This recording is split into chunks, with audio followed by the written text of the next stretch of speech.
Hello students, मैं अजीज़ बोहरा आप सभी का अपना वाला यूट्यूब चैनल में स्वागत करता हूं। आज हम 11th class physics chapter number 5 का जो टॉपिक पढ़ने वाले हैं वो है एनसीईआरटी का एग्जाम्पल नंबर 5.6।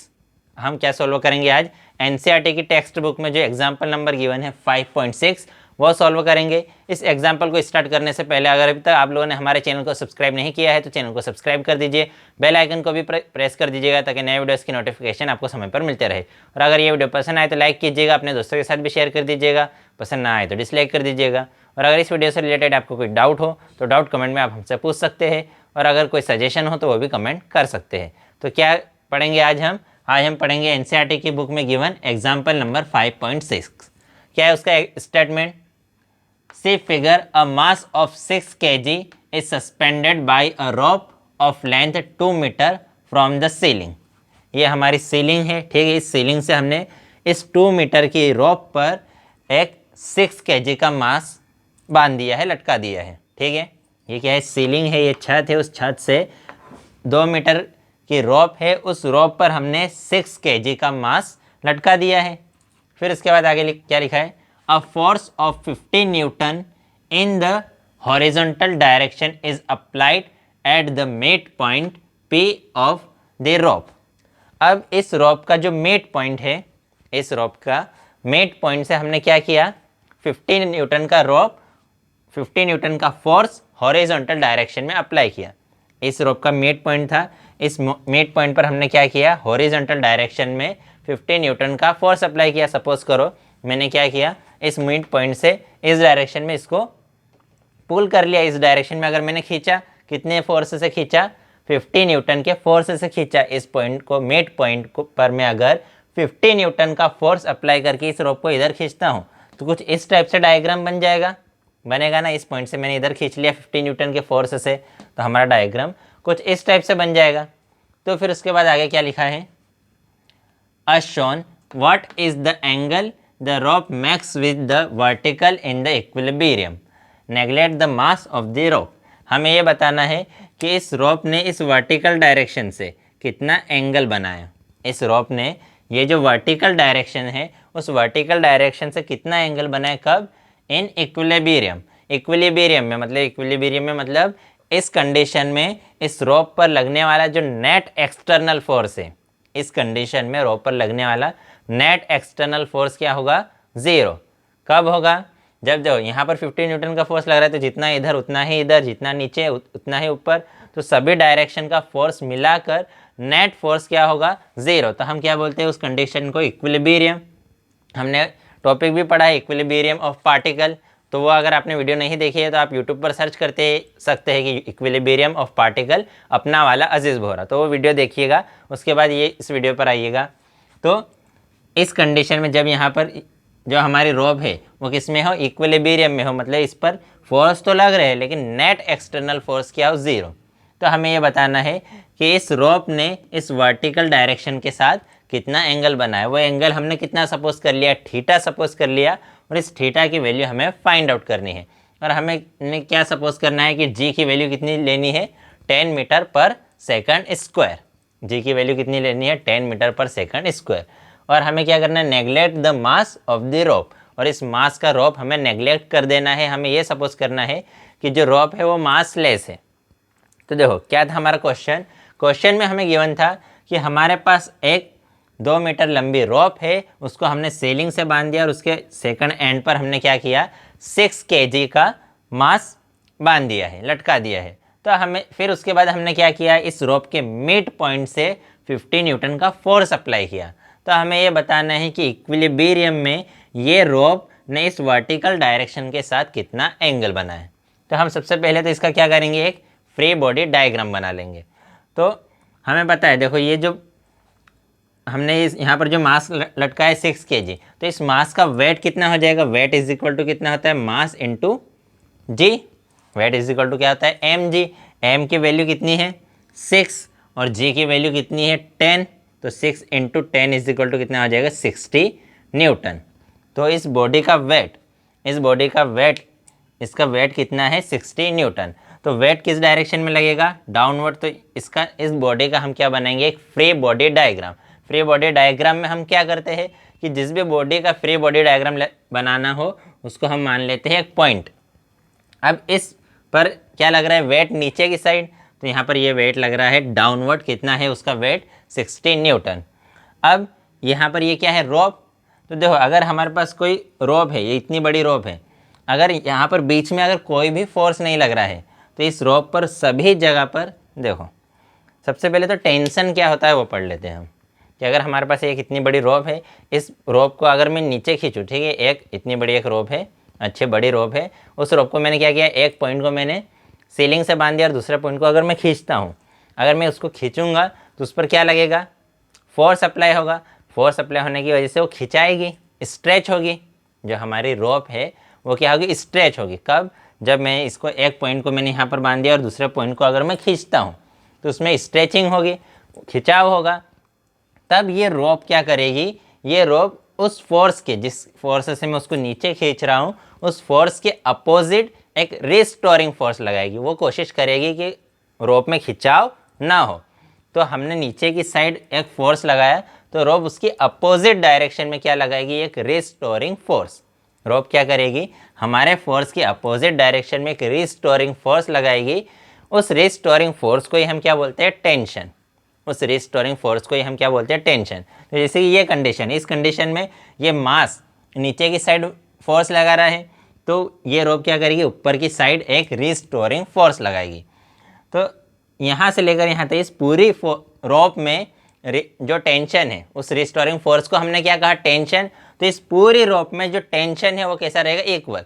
इस पॉइंट पे लूँ, इस पॉइंट पर, इस पॉइंट पर, इस पॉइंट पर, कहीं पर भी अगर मैं टेंशन की बात करूँ तो सभी पॉइंट्स पर टेंशन कैसा रहेगा, इक्वल। क्योंकि यहाँ पर बीच में कोई भी दूसरा फोर्स लग रहा है क्या, नहीं।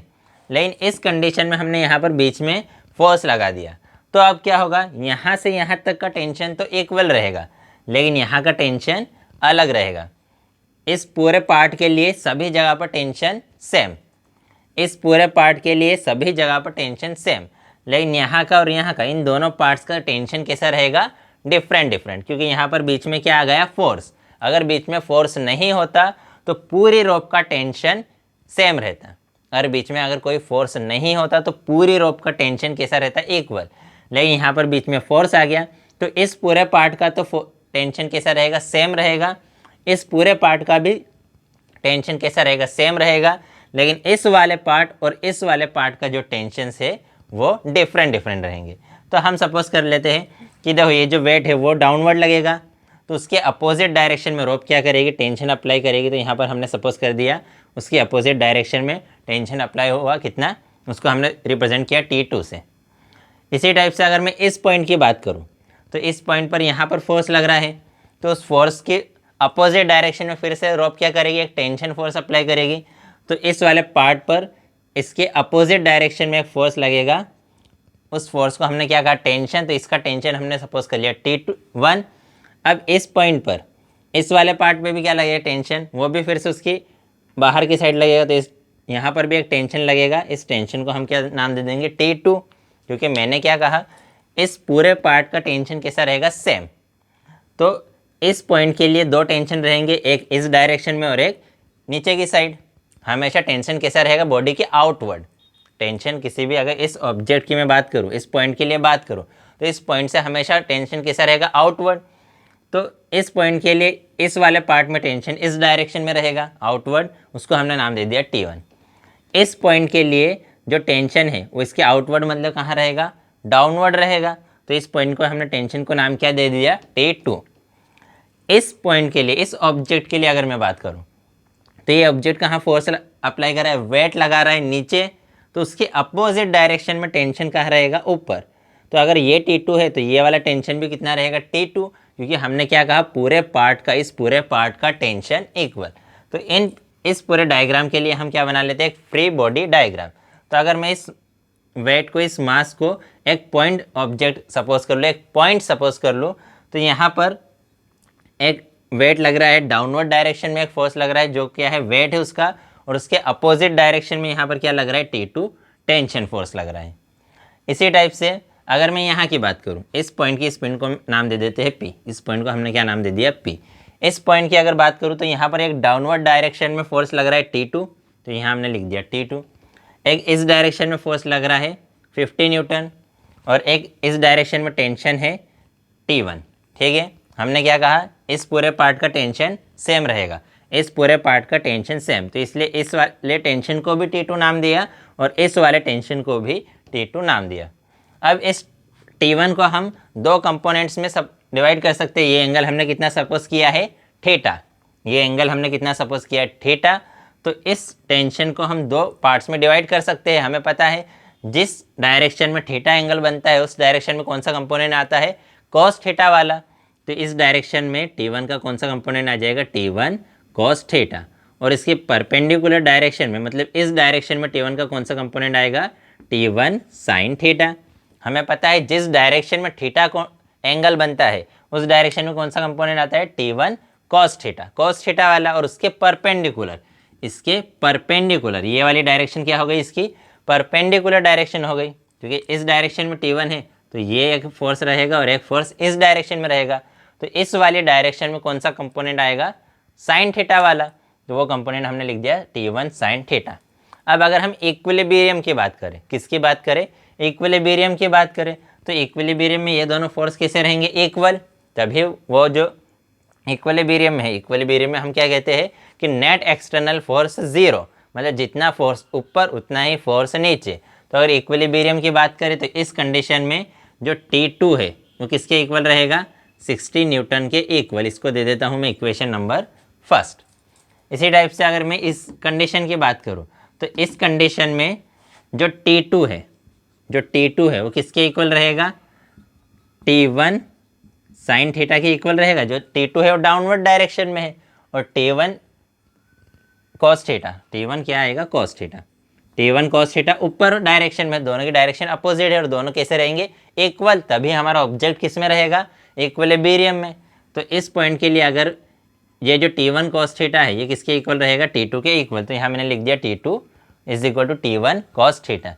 अब अगर मैं इस वाले कंपोनेंट की बात करूँ तो जो 50 न्यूटन है, जो 50 न्यूटन है वो किसके इक्वल रहेगा, ये इसको हम लिख लेते हैं थोड़ा सा चेंज करके, कि यहाँ पे मैंने किसकी बात करी कि ये जो T1 कॉस थीटा है, T1 कॉस थीटा किसके इक्वल रहेगा, इस T2 के इक्वल, क्योंकि दोनों कैसे हैं, अपोजिट फोर्सेज है। अब अगर इस वाले कंपोनेंट की बात करें, ये तो वर्टिकल कंपोनेंट्स की बात कर ली। अब अगर हॉरिजॉन्टल की बात करें तो ये जो T1 साइन थीटा है, T1 साइन थीटा, ये किसके इक्वल रहेगा, इस 50 न्यूटन के इक्वल। लेकिन हमें पता है जो T2 है, T2 किसके इक्वल है, 60 न्यूटन के इक्वल है। तो इसी को हम क्या लिख सकते हैं, इसी इक्वेशन को हम यहाँ पर क्या लिख सकते हैं, T1 cos theta is equal to 60 newton. ठीक है, यहाँ पर क्या है हमारे पास, T1 cos theta is equal to T2। लेकिन हमें पता है T2 किसके इक्वल है, 60 न्यूटन के। तो इसलिए इस T2 की स्पेस पे मैंने क्या लिख दिया, 60 न्यूटन।